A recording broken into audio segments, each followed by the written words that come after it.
Bonjour à tous et bienvenue à cette session du groupe Insuffisance cardiaque dont le thème est l'apport du numérique dans la prise en charge de cette pathologie. Donc il y aura 3 présentations avec à chaque fin de présentation des questions. Les gens qui nous suivent en live sur le site du CNCH pourraient également poser leurs questions. Donc la question est de savoir si le numérique va révolutionner la prise en charge de l'insuffisance cardiaque comme il a révolutionné nos moyens de communication. Est-ce qu'il va nous aider à faire face à la baisse de la démographie médicale, de la santé mobile à l'exploitation des données issues de l'IA? C'est la grande question. Est-ce que ça va révolutionner cette prise en charge? Donc 3 présentations avec 3 orateurs qui ont une grande expérience dans le domaine. Et la première présentation, c'est le professeur Atul Pathak, qu'on n'en présente plus, qui va nous parler des prérequis du numérique en santé. Merci, chers collègues, chers amis. Donc effectivement, je vais essayer de mettre en scène un certain nombre d'éléments pour essayer de nourrir votre réflexion qui vont ensuite être détaillés en fil rouge durant les 2 autres présentations.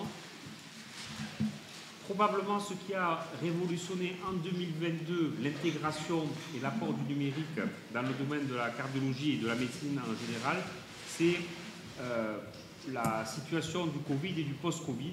En fait, le Covid ou le post-Covid ont précipité l'arrivée de ces outils qui existaient déjà, qu'on utilisait déjà, mais qui ont été, je dirais, accélérés dans une situation où on a géré les patients à distance, eu les patients à distance, reçu de la data à distance, et où tout ceci a été toléré, permis, autorisé, alors que jusqu'à présent, c'était des choses qui étaient relativement contraintes, soit pour des raisons législatives, soit pour des raisons administratives.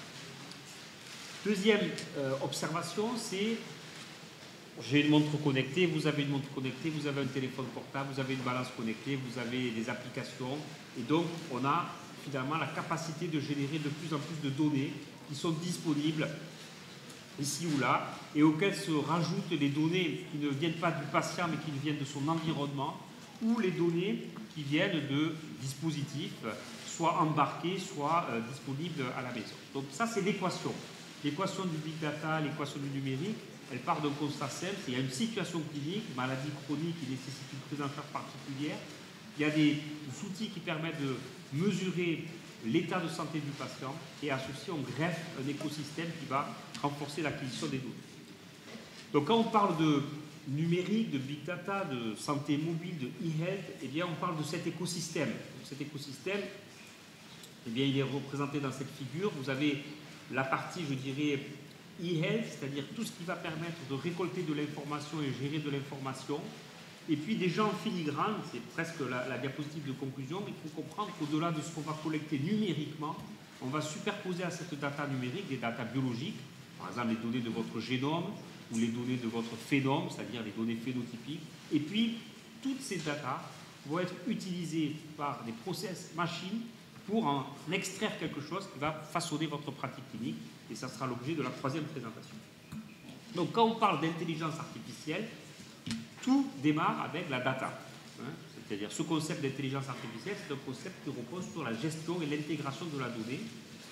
Et pour disposer d'un grand nombre de données, il faut que cette donnée soit accessible facilement, elle soit peu coûteuse, elle soit massive, et que la stratégie technologique d'acquisition de data permette de collecter cette data, de la conserver, de la travailler. Dans l'insuffisance cardiaque qui nous intéresse aujourd'hui, mais en médecine en général, cette donnée-là, elle va pouvoir être utilisée à tous les stades d'interaction entre un docteur et son patient, des stades très précoces, je pense par exemple au développement de nouveaux médicaments, au stade très tardif, c'est-à-dire le suivi d'un patient qui a une maladie chronique. Et in fine, et ça demande à être démontré, il faut arriver à prouver, et c'est ce qui manque aujourd'hui, évidence clinique pour prouver que l'intégration de ces gestions de données massives améliore la qualité de vie, a un impact sur la morbidité, sur la mortalité, et fait sens sur le plan médico-économique. Donc, l'intelligence artificielle, ça repose sur la data, ça repose sur de la machine, et ça repose sur une gestion de cette data pour arriver à proposer quelque chose que l'esprit humain n'est pas capable de réaliser. Donc, ce n'est pas une opposition. Quand, demain, en consultation, vous recevrez un patient avec son niveau de NT-proBNP, comment il a dormi, ce qu'il a mangé, la quantité de sel, le nombre de pas qu'il a fait, le pic de pollution, son traitement, son profil génomique, son profil phénotypique, eh bien, notre esprit, qui est un esprit construit sur un raisonnement binaire, je suis ou pas hypertendu, je suis ou pas fumeur, je suis ou pas dyslipidémique, est un esprit qui n'est pas façonné pour gérer de la data massive et intégrer la data massive de façon globale.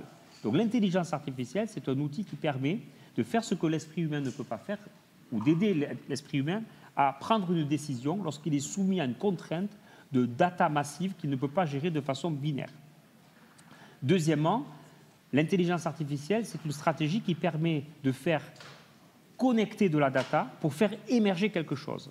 Connecter de façon logique et attendue, j'associe BNP, fraction d'éjection, NYHA et je fais émerger un profil de patient à risque, on sait faire, mais parfois connecter de la data inconnue, inattendue, qui est une donnée à laquelle on n'aurait pas pensé de façon hypothétique. Et ça, c'est le grand changement de paradigme. On a appris la médecine de façon très traditionnelle. On apprend la médecine dans les livres où on nous l'enseigne, puis on observe des choses. On imagine que ce que l'on observe, ça rentre dans une case d'apprentissage qui aboutit au diagnostic, et on propose un traitement qui, lui aussi, nous a été inculqué. C'est la stratégie classique de l'acte médical. Eh bien, l'intelligence artificielle, sa force, c'est qu'elle va casser ce paradigme et proposer des raisonnements ou des évidences qu'on n'aurait pas pu imaginer. Et je vais vous illustrer ça par quelques exemples. Cette machine, donc vous avez compris les 3 temps, je vais acquérir de la donnée dans tous les sens, attendue, inattendue, adaptée, inadaptée, et puis ensuite je vais me servir de l'algorithme machine pour faire émerger une information. Cette stratégie machine, elle répond à 2 temps. Un premier temps où vous allez apprendre à la machine, par exemple, vous allez lui donner des électrocardiogrammes, vous allez lui donner des boucles d'écho, vous allez lui donner des enregistrements de MAPA, et vous allez lui expliquer, vous allez lui apprendre que quand la fraction d'éjection est à moins de 35%, c'est une dysfonction systolique chez quelqu'un chez lequel on pourrait proposer un défibrillateur. Vous allez la nourrir, d'accord ? Mais dans un deuxième temps, cette machine va apprendre d'elle-même, et elle va se nourrir elle-même, elle va créer des nouvelles situations dont elle va apprendre elle-même. Et le meilleur exemple, c'est cet exemple de ce jeu. C'est un jeu de stratégie qui est, on va dire, l'échec, un équivalent de jeu d'échecs, dont on a toujours dit que le jeu de Go, c'était un jeu éminemment humain, non algorithmisable, avec trop de diversité, avec trop d'humains dans la gestion de ce jeu-là. Et donc, la première stratégie qui a été d'utiliser un logiciel qui s'appelle AlphaGo, dans lequel on a nourri la machine, première étape, machine learning, de 100 000 séquences de jeu. On lui a appris 100 000 parties de jeu, les règles, et 100 000 parties de jeu. Et avec cet apprentissage, cette machine est capable de battre un joueur professionnel et gagne sans handicap, bat sans handicap ce joueur professionnel. Et la deuxième étape, on va demander à la machine d'apprendre, c'est le deep learning, créer ses propres stratégies, se battre contre elle-même. Et en faisant cela, elle va devenir beaucoup plus puissante. Donc on passe de quelque chose qui est 100 000 parties à quelque chose qui a l'équivalent de 4 millions de parties, puis 5 millions de parties, puis 10 millions de parties. Et en 2017, cette même machine, dans sa forme améliorée, bat le champion du monde, d'accord, qui part à la retraite, peut-être, parce qu'il se dit que finalement, il était arrivé en bout de carrière. Mais ça vous illustre ce temps de l'utilisation de la data. J'acquiers de la data, les parties, je nourris la machine, je lui apprends le machine learning, puis la machine apprend d'elle-même, le deep learning. Ce sont les 3 temps de l'acquisition de la data.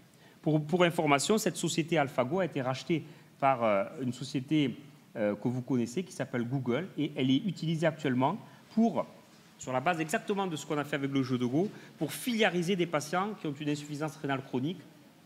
Je dépiste des malades chez lesquels la clairance de la créatinine s'aggrave. Je les reroute dans des centres de dialyse qui sont ouverts à certains moments. J'agrège les données obtenues par le néphrologue avec les données biologiques pour proposer une stratégie thérapeutique. L'algorithme de DeepMind Health, qui est une filiale de Google, est inspiré du jeu AlphaGo. Donc les big data, j'aime bien cette diapositive, certains la connaissent, c'est comme la sexualité chez les ados, d'accord ? En fait, tout le monde en parle, personne ne sait vraiment comment ça marche, personne ne se dit que l'autre ado l'a fait. Et puis donc tout le monde dit, ben, j'en fais, je l'ai fait, je connais, je sais ce que c'est la big data, je fais de la big data, je fais de l'intelligence artificielle. Mais mon propos, c'était de vous dire qu'est-ce qui se cachait derrière ce concept de l'intelligence artificielle et de la big data dans ces 3 temps. En cardiologie, on a une particularité, c'est que cette big data, elle va être nourrie par ce que j'appelle les senseurs externes, un petit dispositif pour mesurer l'électrocardiogramme, une montre connectée, un iPhone, une application, mais la force de la cardiologie, c'est qu'il y a des senseurs internes et qu'on va aussi pouvoir disposer des données qui viennent des défibrillateurs, des appareils de resynchronisation, des choses un peu plus compliquées comme le CardioMEMS qui mesure la pression artérielle, etc., etc. Donc on se retrouve vraiment au cœur d'un système dans lequel on a de la data externe et de la data interne. Comment on imagine utiliser, et sans déflorer la troisième présentation, mais juste pour vous illustrer mon propos, qu'est-ce que ça va nous apporter en cardiologie, ce type d'approche? Eh bien, ça va nous apporter un certain nombre d'atouts. Par exemple, identifier des nouveaux phénotypes. L'insuffisance cardiaque caractérisée par sa fraction d'éjection, on a tous compris que c'était une vision simpliste, et probablement que l'agrégation de nouvelles données nous permettra de faire émerger des nouveaux phénotypes, et donc des nouveaux traitements, ou donc des nouvelles approches. Deux exemples pour vous dire comment ça marche l'intelligence artificielle. D'abord, l'intelligence artificielle et donc la gestion de la big data avec l'intelligence artificielle, ça rend visible l'invisible. C'est-à-dire que vous, quand vous voyez un patient et que vous lui dites que vous avez un électrocardiogramme normal, vous avez raison, parce que vous voyez un électrocardiogramme normal. La machine qui analyse, sur la base de ce que je vous ai expliqué pour le jeu de Go, 300 000 électrocardiogrammes, est capable, sur un électrocardiogramme normal, d'identifier des choses que vous ne voyez pas à l'œil nu, qui prédisent la mortalité à 1 an. Donc, vous voyez un patient en consultation pré-op, on vous dit est-ce que tout va bien, vous dites électrocardiogramme normal, pas de facteur de risque, il n'y a pas de sténose aortique, pas d'insuffisance cardiaque, il n'est pas en ischémie, il peut aller se faire opérer. Et la machine vous dit, lui, il risque de mourir dans 1 an. Il ne vous dit pas de quoi, mais il voit quelque chose dans l'électrocardiogramme que vous ne voyez pas. Et je parle de mortalité totale, pas de mortalité spécifique. Donc, premier message, c'est voir des choses qu'on ne voit pas. Deuxième message, c'est voir des choses qu'on n'imagine pas. Quand on fait un électrocardiogramme, on le fait pour imaginer, repérer des anomalies électriques, conductives, ischémiques, trophiques, peut-être de l'hypertrophie ventriculaire gauche ou auriculaire. Mais par exemple, dans ce travail, qui repose toujours sur les mêmes temps, j'apprends la machine travaille tout seul, elle fait émerger quelque chose, eh bien, une simple fluctuation de la kaliémie de 0,2 millimoles par litre, c'est-à-dire un truc qui ne vous fait pas réagir, je passe de 4 millimoles à 3,8, je passe de 5 à 4,8, ça ne vous fait pas réagir, vous le voyez, vous dites OK, eh bien, ce logiciel permet, à partir de l'analyse de l'électrocardiogramme, de dire à quelqu'un, votre kaliémie a baissé de 0,2, de 0,3, de 0,7, de 0,5. Donc, ça, c'est la force de l'intelligence artificielle, c'est de montrer quelque chose qu'on ne voit pas, ou de se servir d'un signal pour voir des choses pour lesquelles le signal n'est pas adapté. Mais si on va plus loin, ça veut dire que je vois un patient insuffisant cardiaque, il a un électrocardiogramme, mais je connais son risque d'événement. Son électrocardiogramme fluctue après avoir introduit un médicament hyperkaliémiant ou hypokaliémiant. C'est détecté à la maison avec une unipiste et ça alerte mon système. Et donc, tout ceci fait sens. Un électrocardiogramme en rythme sinusal peut prédire la survenue de FA, alors qu'il a un rythme sinusal, peut prédire le risque de mortalité. Une analyse échocardiographique normale peut prédire la survenue d'une dysfonction ventriculaire gauche, sans passer par des trucs compliqués, style strain. Un simple battement cardiaque peut catégoriser si quelqu'un est ou non insuffisant cardiaque, avant même d'avoir fait une échographie cardiaque ou d'avoir dosé un T-pro-BNP. Donc ça, c'est très intéressant, avec un seul électrocardiogramme, tout ce que vous pouvez faire. Et puis pour terminer, la complexité ou l'intérêt de l'intelligence artificielle, de la gestion de la big data, c'est ça. C'est qu'à tout ce que l'on mesure, on va rajouter tout ce que l'on est. Depuis la naissance jusqu'à son exposition, comment mon génome se modifie avec la pollution ou avec ce que je fais ou ce que je mange ou l'activité physique. Quel est mon phénome, quel est mon protéome, quel est mon métabolome, quel est mon transcriptome, c'est-à-dire quel est finalement mon statut métabolique, protéique, ARN, d'ARN messager, et corrélé avec les données que je mesure pour arriver à, encore une fois, redéfinir le diagnostic, la thérapeutique et le pronostic, et nourri par tout ce que nous, on va rajouter. Vous voyez bien qu'il y a une interface entre ce que je sais, ce que je demande à mesurer, ce que je ne demande pas à mesurer, ce qu'on m'apporte. Et tout ceci va faire un. Les Américains, comme beaucoup de grands pays, se sont engagés dans cette bataille. Donc il y a une grande initiative qui a été lancée par Barack Obama de récolter le maximum de data pour 1 million de personnes sous l'égide de l'American Heart Association pour recaractériser, rephénotyper la maladie cardiovasculaire. C'est le Framingham moderne. De la même manière qu'on a appris de Framingham, on va apprendre de cette initiative. C'est possible parce qu'il y a plein d'outils technologiques qui se mettent en place, de la 5G au cloud, du fait que les machines parlent entre elles. Et puis, il y a des challenges. Je terminerai là-dessus, les limites, les risques, les challenges. Je vous parle d'intelligence artificielle, de machine learning, de deep learning, mais si vous me demandez mais comment ça marche, c'est-à-dire qu'est-ce qu'on programme, qu'est-ce qu'on règle, qu'est-ce qu'on va taper dans l'ordinateur, je ne sais pas. Parce que ça demande des compétences que je n'ai pas. Nous, on est des utilisateurs ou des pourvoyeurs de data. On n'est pas des organisateurs de data. Ça veut dire qu'il faut repenser la façon dont on va travailler. Le problème de ces approches aussi, c'est que si elles se réalisent dans certains pays ou dans certains endroits, comme dans les essais cliniques, elles excluent la diversité. Si vous faites 300 000 électrocardiogrammes d'hommes, eh bien, vous n'aurez pas l'information sur les patientes. De même, par rapport à des données ethniques ou à des données sociologiques. Et puis, parfois, quand la machine est mise en défaut, elle génère de la data. C'est-à-dire que, par exemple, s'il lui manque une donnée, elle va s'inspirer de ce qu'elle a autour pour créer de la donnée. C'est de la donnée synthétique, mais si cette donnée synthétique est trop importante, elle crée le biais majeur dans la machine et modifie le résultat. Au-delà de ça, il y a d'autres risques qui ne sont pas directement liés à l'intelligence artificielle et au big data, mais à la collecte de données. Qui dit collecte de données dit risque. On peut pirater un défibrillateur, on peut utiliser de la donnée à mauvais escient, on peut randomiser, on peut prendre en otage des patients ou des structures en ayant accès à la data. Les assurances peuvent utiliser la data. Si vous faites un électrocardiogramme normal à 300 000 assurés et vous pouvez déjà dire qui va mourir dans un an et qui ne va pas mourir, ça va avoir un impact direct sur le niveau de votre assurance. Et puis, je vous l'ai dit, cette initiative magnifique américaine, la Precision Medicine Initiative, qui est sous l'égide de l'AHA, elle est financée par Amazon. Donc c'est l'American Heart, c'est Barack Obama, c'est les patients, mais derrière, il y a toujours des intérêts. Et c'est là où il faudra que l'on soit vigilant. Donc en conclusion, voilà, moi ce que je voulais, c'est un petit peu dresser ce terrain sur qu'est-ce qu'on fait de cette data, qu'est-ce que c'est la big data, c'est quoi l'intelligence artificielle, à quoi ça sert, comment on peut s'en servir. Le futur, c'est probablement ce type de programmation, ce type de chaîne, d'accord, où vous allez avoir des centres qui vont acquérir de la data, des centres qui vont mouliner la data, des centres qui vont proposer de la data, elle va revenir au patient, on va s'en servir.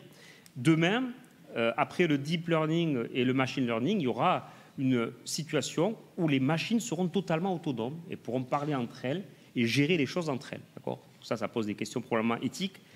C'est un outil fantastique que l'intelligence artificielle, parce qu'elle casse le dogme scientifique de l'hypothèse a priori.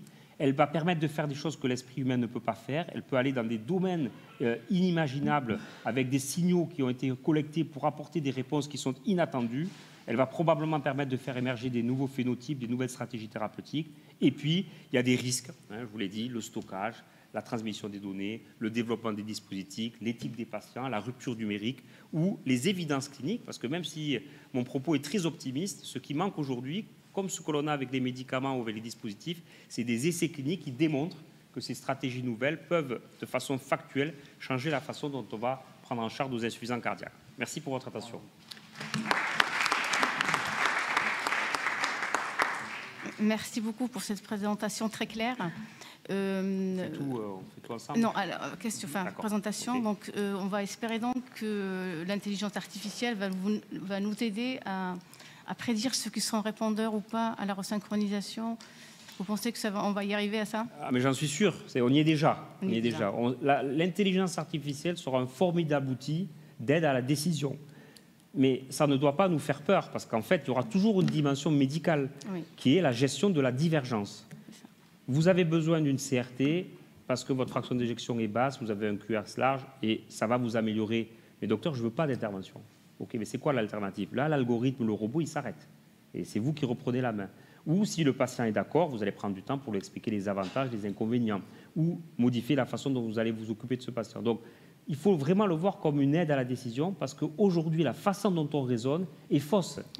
Les inhibiteurs de SGLT2 ont montré que dire à quelqu'un qu'il a une fraction d'éjection basse ou élevée, ça ne change rien au pronostic. Vous donnez cette classe de médicaments, quel que soit le niveau de fraction d'éjection. Or, c'était le sacro-saint cut-off. Mais ça ne veut pas dire que la fraction d'éjection n'est pas un critère pronostic. Donc il y a un flou aujourd'hui dans la façon dont on prend nos décisions qui est simplifié parce que l'esprit humain ne peut pas raisonner mieux qu'en évaluant quelque chose de façon binaire. Mais alors la question, c'est l'importance de l'intuition. L'intelligence artificielle n'a pas cette capacité. Elle est nourrie par les données du passé. Est-ce qu'on ne se profile pas vers un médecin où l'intelligence artificielle va intervenir quand il y a des données et on combine le médecin quand il n'y a pas de données? Alors, je crois que l'intuition manque de données. Quand l'intuition est réelle, les données émergent. Par exemple, pendant longtemps, on a vu des patients qui se penchaient en avant pour faire leur lacet et qui rapportaient de l'essoufflement. Quand ils vous racontaient ça, vous disiez oui, bon, c'est pipeau. Et puis, il y a eu un travail qui montre qu'effectivement, les pressions artérielles dans l'artère pulmonaire augmentent lorsque ces patients se penchent en avant. Et un nouveau terme est apparu, bendopnia, qui a complété orthopnia et dyspnea. Et la sémiologie empirique, l'intuition, certains y ont cru, d'autres non, a été confortée par la data. Je pense que l'intelligence artificielle, elle va nous permettre soit de mettre de la donnée sur de l'intuition, c'est-à-dire, je me doutais bien qu'il y avait des modifications d'électro qu'on ne voyait pas à l'œil nu et qui étaient liées à des modifications de kaliémie. Maintenant, on va le voir, on va le quantifier. Vous allez avoir de l'intuition artificielle. Parce que l'émergence de ces connexions entre des signaux qu'on mesure pour des choses qu'on n'attend pas, c'est une forme d'intuition, mais numérique, on va dire. Et puis la classique intuition, moi je pense que c'est plutôt de l'empathie. C'est-à-dire comment vous vous mettez en phase entre ce que vous voyez, ce que vous savez et ce que votre patient veut. Est-ce qu'il y a des questions dans la salle? Je vous félicite parce que c'est la première fois que je comprends ce que ça veut dire l'intelligence artificielle. Je ne pense pas que je suis le seul. La clarté de votre exposé est vraiment magnifique. Ça nous aide beaucoup, ça nous apporte. Et je pense qu'il y a des questions ici qui peuvent être posées, même des questions simples, car on a très bien compris l'exposé de monsieur. Oui. Comment est-ce qu'on gère la surdétection des événements? Parce que l'IA... Pardon? Comment est-ce qu'on peut gérer la surdétection des événements? Parce que l'IA, elle va surdétecter des choses qui ne sont pas forcément... Oui, toujours un impact. vous avez raison. En fait, ça fait partie de ses limites. Hein, c'est-à-dire qu'en fait, vous définissez un cut-off de détection et comme une sensibilité, une spécificité. On peut attribuer une sensibilité, une spécificité à la détection numérique. Et ça va nécessiter dans un premier temps de la requalification humaine. C'est-à-dire que, mais cette requalification humaine va être considérée comme un apprentissage par la machine. C'est-à-dire qu'au début, elle va peut-être surdiagnostiquer, vous allez corriger, et dire non, mais là, tu t'es trompé, c'est pas juste, ce patient-là, il ne correspond pas à ce diagnostic. Mais cet élément-là va être intégré dans la machine, c'est le fameux machine learning dans son premier temps, deep learning dans un deuxième temps, parce que l'accumulation de ces faux diagnostics, on va dire, ou de ces surestimations ou sous-estimations, va faire évoluer la machine. Mais ça fait partie justement des situations où l'humain a encore sa place, c'est-à-dire la requalification de l'événement, la réadaptation et la nécessité de réapprendre à la machine. Pas d'autres questions sur ce premier exposé? Si.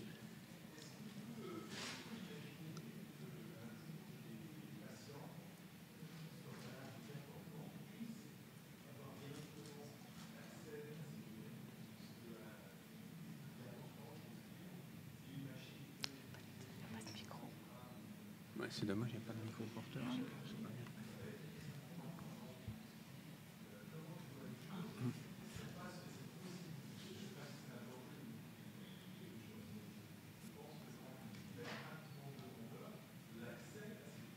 Vous pouvez utiliser le micro, s'il vous plaît. Sans forcément être médié par un médecin. Donc je reformule juste pour la salle, effectivement, une question très pertinente. Quel est le risque ou quelle est la possibilité qu'un patient qui dispose finalement de ces données, même qui apporte les données, puisse avoir accès au diagnostic ou à un raisonnement? C'est inévitable. On ne va pas échapper à ça. C'est-à-dire que tout ce qu'on est en train de mettre en place porte la société vers de l'autodiagnostic, du soin à la maison, du soin ambulatoire, du soin déporté, mais coaché. Parce que c'est comme avec Google aujourd'hui. Quand on a mal à l'oreille ou au nez, on va voir sur Google, on voit des photos, on dit « ah, j'ai peut-être ça », et on a besoin quand même de la validation. Alors la précision de la machine va dire « vous avez 90% de chances d'être insuffisant cardiaque », mais ça nécessitera encore une validation pendant quelques années par un expert cardiologue.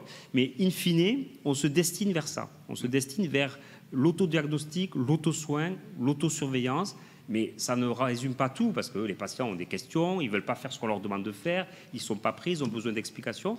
Mais ça va profondément changer là où se fait le soin et la manière dont nous, on va délivrer le soin. Parce que si on n'a plus besoin de faire des électros, plus besoin de faire des échos, plus besoin de gérer des fractions d'éjection, il faut qu'on réattribue notre temps peut-être à des choses qui sont l'essence de notre métier, expliquer, accompagner, comprendre, ou se consacrer à des malades peut-être plus graves ou plus complexes. Très bien. On va peut-être arrêter les... Peut-être qu'on va enchaîner, non? Parce que si vous voulez, on gardera les questions pour la fin, parce qu'il y a deux présentations là. Intéressantes. Là, on va retomber un petit peu là, dans la vraie vie quotidienne, en utilisant cette capacité de l'intelligence artificielle. C'est la coordination des soins, pivot de la santé numérique, expérience du centre hospitalier de Toulon par Jean-Michel Tarsia. Alors, merci de me donner la parole. Vous allez voir que en fait, en faisant de la coordination sur un territoire de santé, à partir de la santé numérique, on est pile dans le big data. Allez, on lance ça. Alors avant de s'être lancé dans la santé numérique, finalement, sur un territoire, il a fallu qu'on connaisse un petit peu les contraintes de ce territoire. Et les contraintes, on les a connues avant de se lancer dans santé numérique, puis pendant, des fois après. Mais en gros, nous avons actuellement 4 grandes contraintes. La première contrainte, c'est une contrainte épidémiologique. Pour vous donner un petit état des lieux, région PACA, 5 millions d'habitants, 56 000 insuffisants cardiaques, 80 ans d'âge moyen, un ratio homme-femme à environ 1. Et le Var, département qui m'intéresse, sur un peu plus d'1 million d'habitants, 12 000 insuffisants cardiaques. Donc quand on s'attaque à l'insuffisance cardiaque, si on veut aller sur une population, on voit que déjà les chiffres augmente beaucoup, et beaucoup plus peut-être que ce qu'on s'imagine dans notre hôpital ou clairement dans notre consultation. Il y a des contraintes démographiques. Alors ce schéma-là, je le montre régulièrement, et cette contrainte démographique médicale et paramédicale-là, elle est implacable. Quoi qu'il arrive, dans les 10 ans qui viennent, on n'aura pas plus de docteurs, on en aura moins, et au milieu des années 2030, nous reviendrons à notre pénurie de 2020. Donc ça, il va falloir qu'on fasse avec. De toute façon, il n'y a pas le choix, c'est 10 ans pour faire un docteur, c'est pas moins. Autre contrainte, un département a développé des hôpitaux avec des fois des idées, des fois aucune idée. Et je vous donne par exemple le département du Var ici, avec finalement des hôpitaux qui sont très centrés sur le littoral, parce que la mer c'est plutôt sympa. Des hôpitaux cardiologiques qui sont extrêmement excentré. J'appelle l'hôpital cardiologique un hôpital où il y a un service de cardiologie, donc très excentré aux 2 extrémités et rien au milieu. Et donc ça, on ne va pas construire des nouveaux hôpitaux, ça c'est la réalité, il va falloir faire avec. Et chaque région, chaque département a ses contraintes particulières. Et puis il y a une contrainte qui pour moi est plutôt une opportunité, c'est qu'à partir de 2019, depuis 2019, est apparu le Ségur du numérique en santé, avec 2 milliards d'euros, dont des fonds européens qui ont été mis sur la table, pour développer le numérique en santé.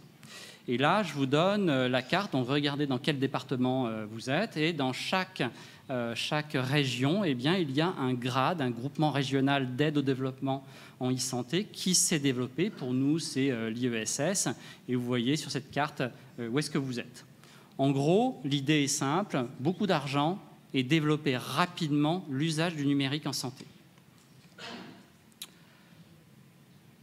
Comment est-ce que ça se développe? Alors, l'usage du numérique en santé, jusqu'ici, on avait ça. Le dossier médical partagé, qui n'a pas laissé un souvenir impérissable à la plupart d'entre nous, voire aucun souvenir peut-être pour les plus jeunes d'entre nous. Et donc, en fait, ce DMP, il existe toujours, hein, il est toujours là, et c'est une bibliothèque où il y a des millions et des millions et des millions de données qui sont à l'intérieur, quasiment inaccessibles, mais des millions de données totalement sécurisées, tellement sécurisées qu'on n'arrive pas à y aller. Depuis peu, mon espace santé. Donc ça, c'est une espèce d'outil de coordination pour le patient. Et ça, c'est lancé depuis 1 an maintenant. Vous ne le savez peut-être pas, mais vous avez tous ici, sauf si vous avez refusé, mais la plupart du temps, le courrier a été classé à la poubelle. Donc vous avez tous votre espace santé. Vous l'avez. Et dans chaque région se développe un outil de coordination qui, cette fois, est pour le professionnel de santé. Donc je prends ma région, PACA, donc sur l'ensemble de PACA. L'outil de coordination s'appelle Azuréseau. Donc c'est un vrai outil professionnel, pluriprofessionnel de coordination. Vous me direz, c'est bien joli tout ça, mais comment est-ce qu'on fait pour communiquer? Là aussi, le Ségur du numérique a mis en place un outil de communication qui s'appelle MS Santé, donc qui est une messagerie sécurisée pour la santé et qui nous permet le tout, l'ensemble du dossier est centré en fait sur un identifiant national de santé.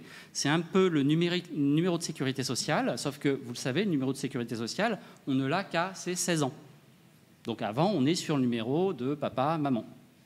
Donc là, depuis plusieurs mois maintenant, chaque enfant qui naît en France a un INS. Systématiquement, on ne demande pas l'avis.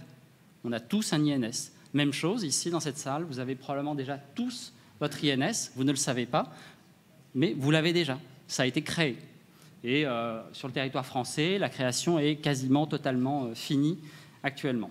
Et donc tout est centré sur cette identité, donc on peut pour chaque individu avoir une identité, et à partir de là, on a des outils de communication. Ces outils de communication, c'est des outils de mail ou de chat, mais totalement sécurisés. On n'est pas sur WhatsApp, on est donc sur du mailing totalement sécurisé, comme pour certains qui utilisent AppyCrypt par exemple, hein, donc là c'est MS Santé, ça communique entre eux bien sûr, ou sur du chat type WhatsApp, mais qui est totalement sécurisé, qui est de la communication immédiate, mais centrée sur un patient ou un groupe de soins. Et puis, bien sûr, la possibilité entre les deux espaces de coordination professionnelle et patient de pouvoir communiquer. Et là aussi, MS Santé permet d'aller communiquer avec le patient de manière totalement sécurisée. À partir de là, vous savez que de plus en plus, on a des outils d'auto-soins, d'autosurveillance. Et donc, ces outils-là aussi sont validés. Et actuellement, je crois qu'il y a 12 applications qui, sur mon espace santé, votre espace santé, sont validées pour des choses très, très variées. Mais l'avantage, c'est que c'est dans un environnement qui est totalement sécurisé, qui est centré sur votre personne et qui est totalement sécurisé. Il n'y a pas d'échappement de données vers l'extérieur. Et bien sûr, même chose, on est en train de préparer le terrain pour créer de l'interopérabilité, pour des outils purement soignants. Et là, les premiers outils purement soignants qui vont s'intégrer, c'est bien entendu les outils de télésurveillance, en particulier dans l'insuffisance cardiaque, où on est des très très gros consommateurs de télésurveillance. Donc ça, c'est la contrainte ou les opportunités qui nous sont offertes. Et la réalité actuelle, si on reste sur notre schéma de fonctionnement d'aujourd'hui, bah c'est ça. La réalité actuelle, c'est celle qu'on vit, qu'on a vécue, qui a fait beaucoup de bruit cet été. Hein, c'est quand on a un patient, généralement, en temps de tension, tous les trous dans le système sont alignés. Et où est-ce que ça va? Bah, ça va aux urgences, parce qu'à la fin, quand ça va mal, bah, on va aux urgences. Sans compter que pour une région comme PACA, qui n'est pas la plus sous-dotée en termes médicaux, eh bien, on a quand même 10% des insuffisants cardiaques en 2017 qui n'avaient pas de médecin généraliste. Pas de médecin généraliste, 10%. 40% des insuffisants cardiaques n'ont pas de cardiologue. Ça, c'est les données de la CPAM PACA.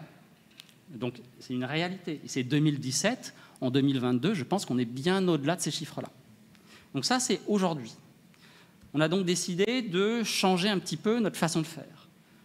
Première chose à changer, on a décidé donc d'intégrer un système de communication parce que dans les trous qu'il y a dans la raquette, souvent, on n'est pas capable de communiquer autrement que par téléphone. On est tous injoignables, ville, hôpital, c'est la même chose. On est tous aussi injoignables les uns que les autres.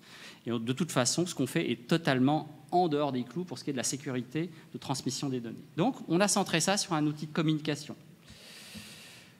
L'idée est également de pouvoir faire émerger des compétences, la pratique avancée, les protocoles de coopération, de pouvoir faire émerger des compétences. Et donc, on a travaillé à l'émergence des compétences.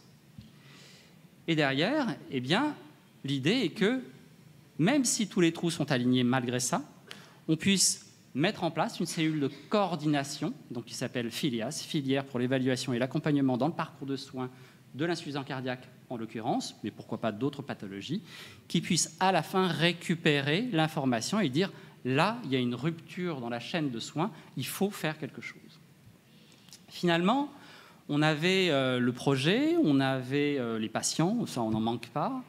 Et donc, comment s'est définie la stratégie pour définir ces ruptures dans la prise en charge des soins?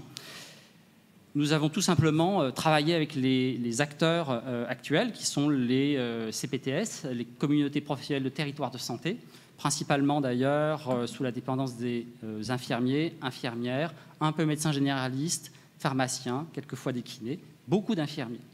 Et on est allé voir donc ces CPTS avec ses représentants pour dire, voilà, si on regarde un patient insuffisant cardiaque, où est la rupture de soins? Où est-ce que se trouve le risque? On avait bien sûr une petite idée et on a défini avec eux des scénarios qui nous permettent de dire, eh bien, là, il y a un risque. Par exemple, pour l'infirmière, elle prend en charge un patient en post-hospitalisation. À 1 mois, il n'y a toujours pas eu de consultation de médecin généraliste. Ça, pour nous, c'est une rupture dans la chaîne de soins. Il y a un vrai risque de réhospitalisation.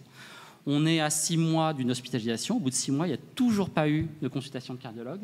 Ça, c'est un vrai risque, etc., etc., etc. Avec la possibilité sur l'application qui est d'accès libre et gratuit. C'est un coût, mais pour l'usager, c'est gratuit. On l'a forcément payé avec nos impôts, je vous rassure.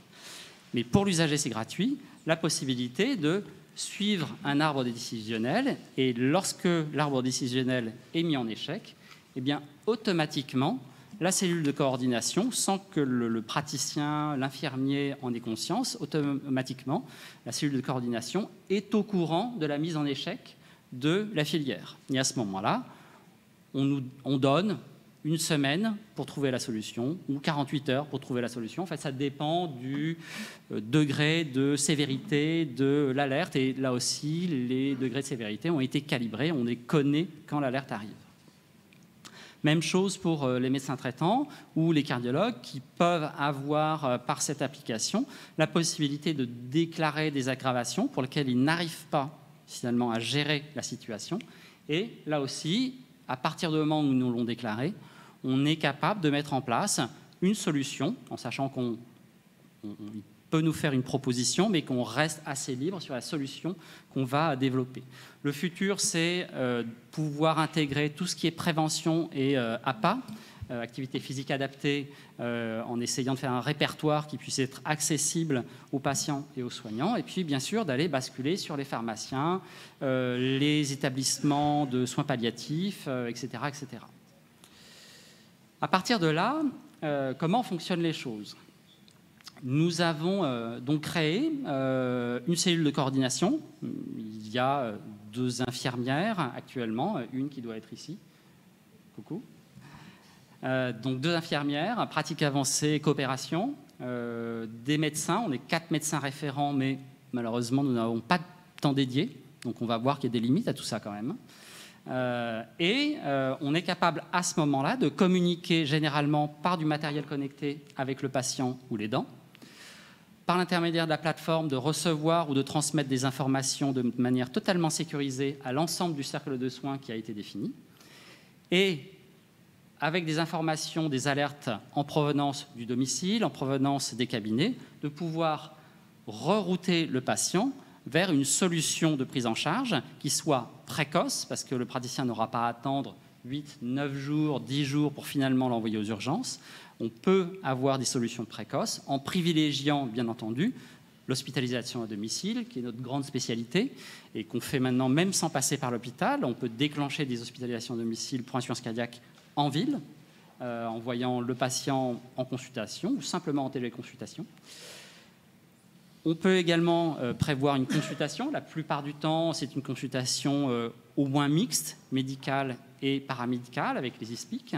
Et bien sûr, on crée des hôpitaux de jour d'urgence où on va intégrer des patients très précocement pour, par exemple, des cures de diurétiques, pour éviter justement la réhospitalisation. Tout ça avec l'idée de pouvoir protéger le système en tension, qui est l'hospitalisation conventionnelle et le service d'admission d'urgence. Mais finalement, même ça, comme on connaît les patients, on est capable, en 24-48 heures, d'éviter le passage aux urgences pour pouvoir générer une hospitalisation conventionnelle. Finalement, cette coordination, ce système, Azureso Phileas, on l'a inauguré le 15 juin 2022 avec 0 patient. À ce jour, 230 patients ont été intégrés à la plateforme de coordination, en sachant qu'on pourrait en mettre plus, mais il y a un problème de saisie des données quand même, qui n'est pas négligeable non plus. Et pour ce qui est du cercle de soins, eh bien, la plateforme est en accès libre et totalement sécurisée pour les infirmières, le médecin traitant, le cardiologue, Phileas, la cellule de coordination, et tout autre professionnel de santé qui aurait été intégré au cercle de soins, sachant qu'il va avoir un numéro RPPS pour être intégré. On est actuellement au niveau de la communication, donc tout ça est créé, et maintenant on va communiquer pour former l'ensemble du territoire et des acteurs du territoire à l'usage de ces systèmes. Et bien sûr, il va y avoir un long process de formation, d'accompagnement, de mise en place, de recalibrage de l'outil, parce qu'avec l'usage, on va voir qu'il y a des choses peut-être qui sont inadaptées, qu'il va falloir modifier, mais ça reste compliant et les équipes du grade sont plutôt très compliants, en tout cas dans notre région, ils le sont. Pour conclure, je dirais que dans la science cardiaque, vu l'avenir qui nous est promis, pour la médecine en général, nous avons grand intérêt à considérer que les maladies chroniques et l'insuffisance cardiaque en particulier relèvent d'un enjeu de santé publique et d'un enjeu de santé territoriale. Or, coordonner un territoire, c'est difficilement envisageable sans des outils numériques modernes. Vu la volumétrie, on va avoir besoin d'aide et le numérique est là pour nous aider. La numérisation typiquement structurée de données de santé fait de plus le lit du big data qu'on va pouvoir utiliser derrière avec l'intelligence artificielle pour pouvoir redéfinir après coup nos parcours et nous apporter une aide, puisque plus le volume va augmenter, plus on va avoir besoin d'aide. Gérer 200 patients, ce n'est pas gérer 1000 patients, ce n'est pas gérer 12 000 patients. Et donc, c'est déjà dans les plans de pouvoir utiliser ce big data pour, avec de l'intelligence artificielle, aller vers plus d'usages et de l'usage pour lesquels on n'aurait pas pensé finalement. Après, il y a quand même des éléments plus difficiles.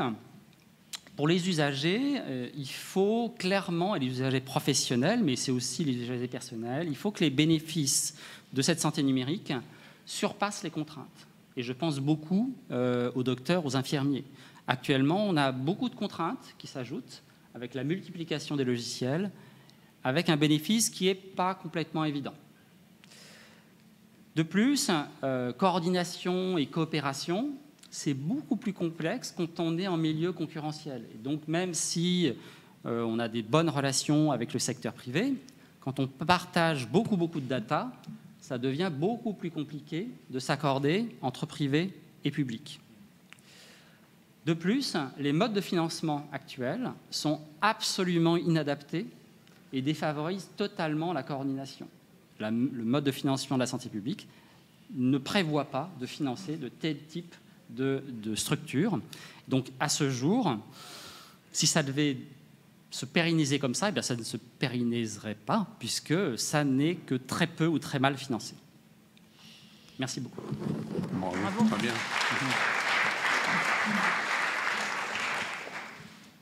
Y a-t-il des questions pour la présentation de Jean-Michel Tartière?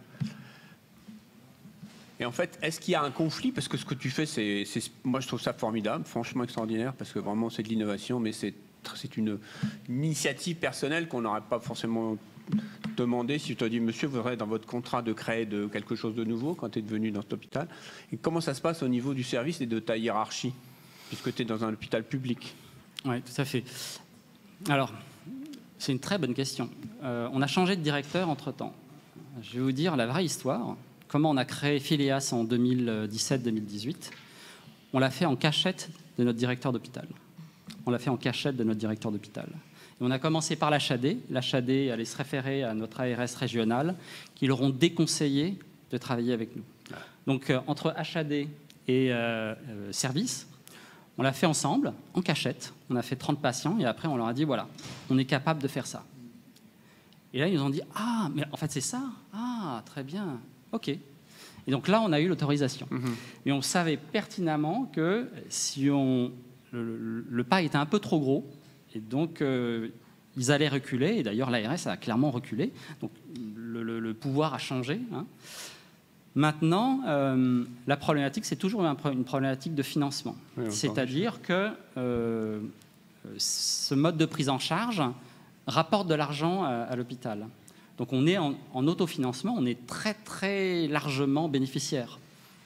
Pensez bien, on a fait 600 HAD de 3 jours et demi versus une hospitalisation conventionnelle, donc 3 jours et demi en hôpital, versus une hospitalisation conventionnelle de 9 à 10 jours sur le territoire français dans l'insuffisance cardiaque aiguë. Ça veut dire qu'on a, et donc comme un lit ne reste jamais libre, il est toujours rempli, ça veut dire qu'on a fait gagner à l'hôpital à peu près 1 800 000 € depuis le début. Et je ne parle pas de l'HDJ, des consultations et tout ça. Mais les directeurs d'hôpitaux, eux, ce qu'ils voient, c'est que tous les hôpitaux sont en déficit, qu'il faut trouver des recettes. Et donc, on est plus une source de recettes qu'une vraie source de financement pour l'innovation. Alors malgré tout, on a pu financer 2 temps plein avec nos infirmières qui ne font que ça. Elles ne sont pas du tout dans un service, elles ne font que de la coordination, de la consultation. Donc c'est déjà bien. La formation et leur temps plein est géré comme ça. Mais difficile, la culture est difficile. Non, mais oser, c'est bien, il faut. Ouais. Pour innover, il faut oser. Bravo. Surtout que ces 2 infirmières, elles sont salariées par l'hôpital. Absolument. Bah, écoute, c'est parfait. Absolument. Bon, on pourrait parler longtemps. On a une autre présentation. Tu veux bien faire la présentation, Jean-Michel, s'il te plaît ? juste une question. Comment vous avez fait pour coopérer avec le privé? Parce que nous, pour mettre un projet de télésurveillance sur le territoire avec les médecins libéraux, c'est très compliqué. Donc c'est... Alors, on est parti sur les CPTS. D'accord. En fait, on est parti d'un principe simple. La réalité de l'insuffisance cardiaque en ville, qui est-ce qui gère ça? La réalité de l'insuffisance cardiaque en ville, c'est que c'est les infirmières qui gèrent ça. Ce n'est pas le généraliste, c'est encore moins le cardiologue. La première personne pour les insuffisants cardiaques les plus sévères, c'est les infirmières qui gèrent ça. Donc on a ciblé les infirmières en premier, les généralistes après. Finalement, on le voit, 40% des infirmiers cardiaques n'ont pas de cardiologue. Et tel que c'est parti, j'ai l'impression qu'ils n'ont pas vocation d'en avoir beaucoup de cardiologues. Donc on est allé là où la cible était la plus forte et le bénéfice pouvait être le plus fort. Mais bien sûr, tout le monde va pouvoir utiliser le système. Merci beaucoup. On va passer à la 3e présentation. Et c'est le docteur Muriel Salva du CHU de Grenoble qui va nous présenter son expérience de l'IA dans l'insuffisance cardiaque. À toi, Muriel. Bonjour à tous. Donc moi, je vais vous parler d'intelligence artificielle et insuffisance cardiaque, la vraie vie. Alors, c'est pas tout à fait la même vie qu'à Toulpatak, je suis désolée. Je vais vous parler d'une expérience à partir d'un projet de recherche qu'on a, qui est la prédiction de la mortalité chez les insuffisants cardiaques à effet préservé par application du deep learning, donc on en a parlé tout à l'heure, sur des images de scintille myocardique. Donc l'insuffisance cardiaque à fraction d'éjection préservée, vous êtes cardiologue, vous connaissez tous cette définition assez simple. Et en fait, on sait tous aussi que derrière, ça regroupe une hétérogénéité de phénotypes avec des mécanismes physiopathologiques qui sont extrêmement différents. Et cette hétérogénéité de phénotypes fait qu'on les prend actuellement pas assez bien en charge. Et dans les études, quand on s'intéresse au pronostic des patients avec une insuffisance cardiaque à effet préservé, on a des chiffres très différents, à la fois parce que les définitions entre les différents registres ont évolué, et puis dans les différentes études, quand vous mélangez des pathologies différentes, en termes de pronostic, on n'a pas de vraie réponse. Il y a des réponses qui commencent à arriver en utilisant le phénomapping. À Toulpatak, on en a parlé tout à l'heure. C'est en fait une technique statistique où, à partir d'un groupe hétérogène, on va essayer de définir des clusters ou groupes homogènes et qui vont avoir une trajectoire de santé identique. Donc ça commence à être fait, c'est publié. Et nous, on s'est intéressé dans le même état d'esprit, mais on a voulu partir d'images de scintigraphie myocardique en se disant que l'œil humain, on voit quand il y a de l'ischémie, on voit quand c'est viable, mais il y a peut-être des choses qu'on peut voir qui correspondent à une altération de la microcirculation coronaire et qu'en fait, on va peut-être aller plus loin là-dessus. Donc l'atteinte de la microcirculation coronaire dans l'insuffisance cardiaque à fraction d'éjection préservée, c'est quelque chose qui est extrêmement fréquent. Les variations suivant les études, ça dépend comment on définit l'atteinte de la microcirculation coronaire, puis ça dépend quel outil on utilise aussi. Mais c'est surtout, ce qui est intéressant pour nous, c'est que c'est un facteur pronostic important, indépendant, en termes de mortalité et d'hospitalisation. Donc, dans les différentes méthodes d'étude de la microcirculation coronaire, on a choisi la scintigraphie parce qu'actuellement, c'est la référence. Et c'est surtout un outil qu'on fait en routine clinique dans notre CHU. Il y a des liens très forts entre la médecine nucléaire et le service de cardiologie. Donc, une fois qu'on a fait ce postulat-là, on s'est dit qu'on allait utiliser toutes les techniques et des méthodes d'intelligence artificielle. On a réfléchi, etc. Et on a choisi d'utiliser le deep learning. Alors le deep, à Toulpatak, vous en a parlé tout à l'heure, mais je vais aller un petit peu plus loin. Le deep learning, c'est donc des méthodes d'études qui vont tenter de mimer, enfin tenter de copier le fonctionnement des neurones humains. Et en fait, à partir d'une image, donc là je vous ai mis une IRM, la machine va extraire des caractéristiques qui lui semblent les plus pertinentes, pas forcément ce que nous on aurait vu à partir de chaque pixel, hein, c'est pas juste de voir et chaque pixel ensuite elle va les combiner entre elles et puis elle va simplifier, filtrer au fur et à mesure pour ensuite les interpréter et en déduire une analyse. C'est ça un réseau de neurones. Le deep learning, ça fonctionne comme ça. Et comme l'a très bien dit tout à l'heure Atul, il va falloir lui apprendre. En fait, et pour qu'on apprenne un réseau de neurones convolutifs, il va falloir avoir beaucoup de données et diviser ces données en plusieurs parties. Il y aura des données où on va entraîner le modèle, où l'algorithme il va être entraîné pour un petit peu ajuster. Ensuite, on va valider, c'est ce qu'il disait tout à l'heure, on va nourrir l'algorithme et il va s'auto-corriger. Et puis à la fin, on pourra le généraliser. Donc en pratique, donc moi on m'a proposé ce projet, j'étais enthousiaste comme tout, je suis partie en me disant bah, c'est super pour l'insuffisance cardiaque à effet préservé, on a beaucoup de patients, on ne sait pas quoi en faire. Donc on s'est dit qu'on allait faire une étude rétrospective où on allait pouvoir développer cet algorithme à partir de nos données hospitalières. Ensuite, on allait faire une étude prospective où on allait mélanger les données intra-hospitalières et extra-hospitalières avec les symptômes, la pollution, la qualité de vie, le stress psychosocial et la consommation de soins. Et puis, on allait pouvoir, au fur et à mesure, améliorer cet algorithme, développer ses performances et pour essayer de mieux prendre en charge nos patients. Alors, l'étude rétrospective, déjà, il faut savoir qu'on a la chance à Grenoble d'être un des 4 entrepôts de données de santé. C'est en fait un entrepôt de données de santé, c'est un outil où on va pouvoir entreposer toutes les données qui a trait à un patient, ses venues, son numéro de venue, tous ses examens, toute sa biologie, toute son imagerie, à la fois les comptes rendus, mais aussi les données brutes. On va à partir du dossier informatisé. Donc tous les patients hospitalisés, y compris quand ils ont été hospitalisés, etc., toutes ces données vont être dans un lac de données. Et puis ensuite, cet outil Predimed va pouvoir construire une base de données structurée, nettoyée. En un bouton, vous appuyez et votre étude est quasiment faite. C'est pas exactement ça dans la vraie vie. L'imagerie, en parallèle, l'algorithme va analyser chaque pixel de la scintigraphie. On lui a appris à lire des scintigraphies sur une cohorte d'individus qui n'ont pas fait d'événements à type de mortalité dans l'année. Et puis, sur notre cohorte de patients insuffisants cardiaques qu'on est en train de reconstruire avec l'outil que vous avez vu avant, on va imaginer combiner ces différentes données pour développer notre algorithme d'IA qui sera capable d'appréhender au mieux le pronostic chez nos patients.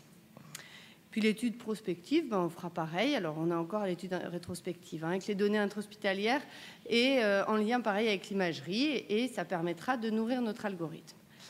En pratique, je vais vous parler des difficultés. Donc déjà, ça rend humble. Là, on est allé regarder sur tous nos patients insuffisants cardiaques qui avaient décompensé, hospitalisés avec une FEVG préservée.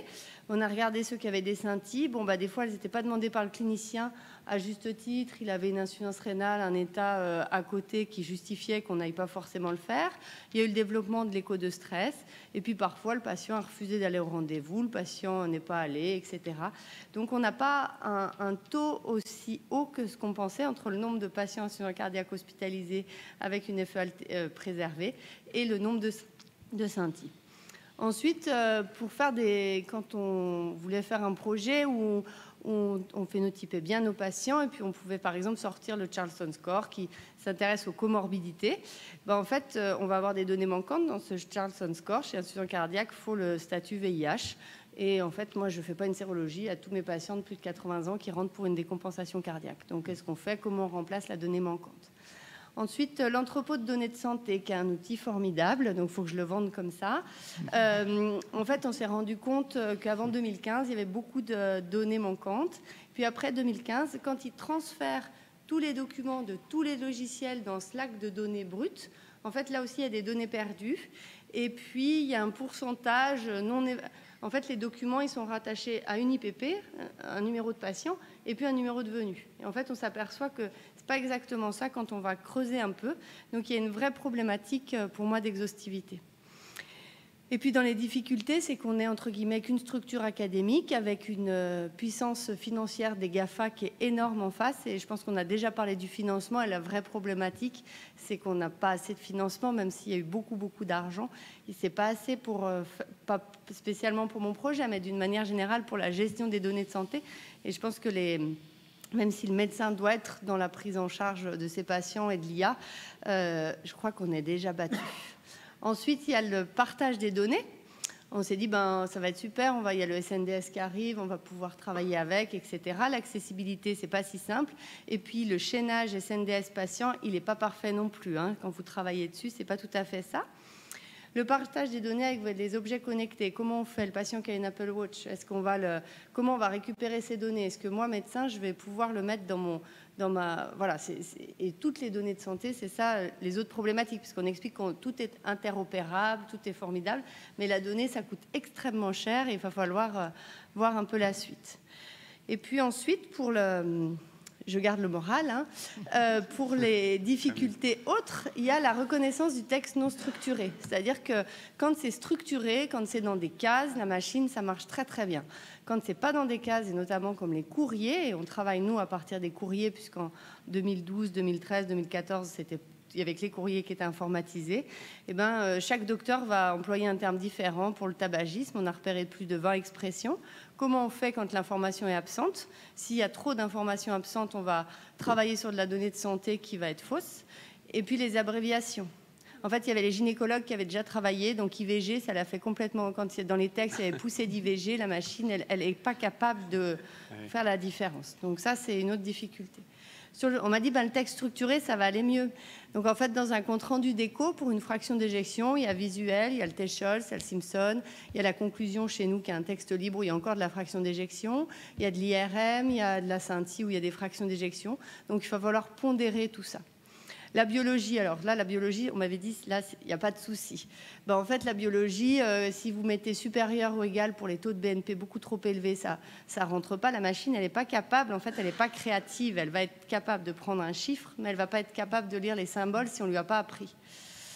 Donc voilà, donc c'est des échanges permanents avec les ingénieurs. On a discuté à un moment de baisser le nombre de données recueillies pour phénotyper au mieux nos patients, et moi, je pense que je ne suis pas d'accord dans cette pathologie où justement les comorbidités, c'est le plus important. On a imaginé faire un texte structuré de service. À 3 heures du matin, vous n'avez pas envie de le remplir, le texte structuré de service. Je vous le dis, en garde, le patient qui arrive pour une décompensation cardiaque, vous faites déjà les prescriptions sur informatique, vous êtes déjà battu pour avoir la bio et tout ça, vous arrêtez là. Et puis sinon, c'est que le Prédimed, pour l'instant, c'est un accès que pour les ingénieurs. Moi, je n'y ai pas accès et pour que ce soit moi qui code, pour vraiment borner les choses, pour qu'on ne sorte pas des chiffres, des conclusions aberrantes. Enfin, il y a les données contradictoires ou discordantes. Typiquement, un patient qui rentre dans le service qui n'est pas diabétique et on lui découvre un diabète. Donc, en début d'hospitalisation, il n'est pas diabétique, c'est vrai, et pendant l'hospitalisation. Donc, il va falloir pondérer ça, parce que l'objectif, c'est d'avoir des données fiables de qualité. Donc, toutes les difficultés que je viens de vous décrire, c'est sur le travail sur les 100 premiers patients, où j'ai fait une base de données manuelle, et puis on a comparé à Prédimed. Alors, moi, j'ai fait quelques erreurs, comme tout le monde, mais le Prédimed n'était pas forcément aussi efficace que ce qu'on m'avait vendu. Donc les limites, c'est une étude monocentrique et on voit bien qu'un algorithme, il va apprendre sur un logiciel, sur peut-être 10 logiciels qui sont dans notre CHU, mais pour un autre CHU, un autre CH périphérique, comment on va faire? C'est une étude rétrospective, donc ça, c'est toutes les limites. On voit que l'IA, elle n'est pas créative, l'IA, elle se sert du passé pour apprendre la suite, mais elle n'est pas capable, je vous dis, avec les symboles supérieurs ou égal, là, ça l'a fait bugger. Bon, voilà. Et puis, il y a le problème de la black box qui angoisse beaucoup les docteurs, de pas savoir comment ces réseaux de neurones arrivent à extraire des choses qu'on ne comprend pas et pour lesquelles on arrive à avoir un certain résultat. Donc, en pratique, certains disent « mais vous, vos médicaments, vous ne savez pas toujours comment ça marche et puis quand les études sont positives, vous les prescrivez à vos patients. » C'est ce que les ingénieurs m'ont dit, j'ai trouvé, j'ai dit « partout ». Donc, en conclusion, pour l'instant, ce travail, ça a permis une amélioration de notre organisation au sein du service clinique. Je ne peux pas vous donner de résultats. Pour l'instant, il faut que je passe tous les obstacles. Et puis, l'IA, elle est porteuse de plein de promesses, mais il y a aussi des risques dont Atul Pathak a beaucoup parlé. Voilà, je vous remercie. Merci beaucoup, Muriel. Merci. Merci beaucoup. On peut prendre une question parce qu'on est limité par le temps.